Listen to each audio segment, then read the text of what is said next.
আসসালামু আলাইকুম।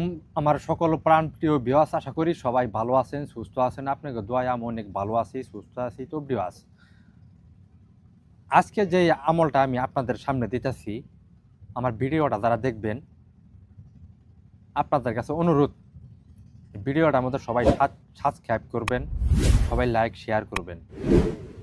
আজকে যে আমলটা দিতেছি, আমার নাম তান্ত্রিক গুরু চান সদাগর।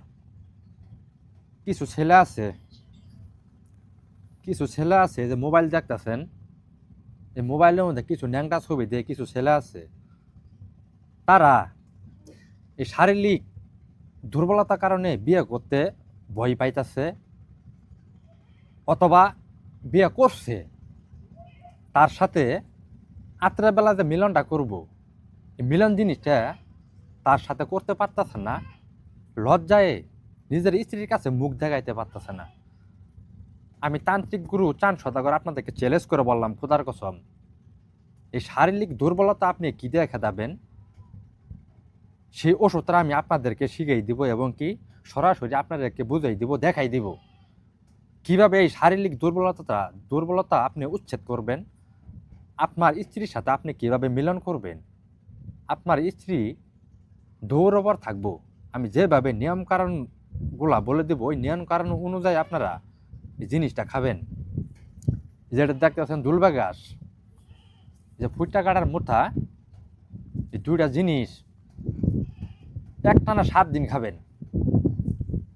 এই ফুটটা কাটা মুতা তুলবেন, তোলা পরে যে ছয় এই শিকড়টারে সুন্দরভাবে ধুবেন, আর দুলবা গাছের আগাল 7টা আগাল ছিঁড়বেন।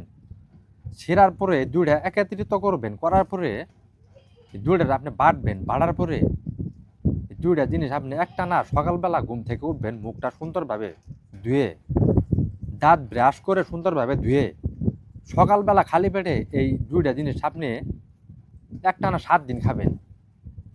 আপনার নাল প্রস্রাব, শারীরিক দুর্বলতা, আপনার ইঞ্জিল একদম ডাউন হয়ে গেছে, মানে আপনার ইঞ্জিল কোনো নড়াচড়া করতেছে না, এটা 7 দিন খাওয়ার সাথে সাথে ইঞ্জিল লাগা ঠাপ পারবো। আপনার বউ যে আপনাকে খাটা তো নাতি মেরে ফালাই দেয়, তুমি শারীরিক সংকট নাগাইতে যা, তখন ওর জিনিসটা ড্যামেজ হয়ে যায়, তখন কিন্তু আপনার স্ত্রীর মন মেজাজ খারাপ হয়ে যায়, আপনাকে খাটা তোকে নাতি মেরে ফালাই দিতেছে। ওই ভাইদের জন্য এই ভিডিওটা আমি দিতেছি। তো আশা করি যেভাবে আমি আপনাদেরকে নিয়মকানুন বলে দিলাম, এইভাবে আপনারা এই দুইটা জিনিস একটানা 7 দিন খাবেন, আপনার ইঞ্জিল সবসময়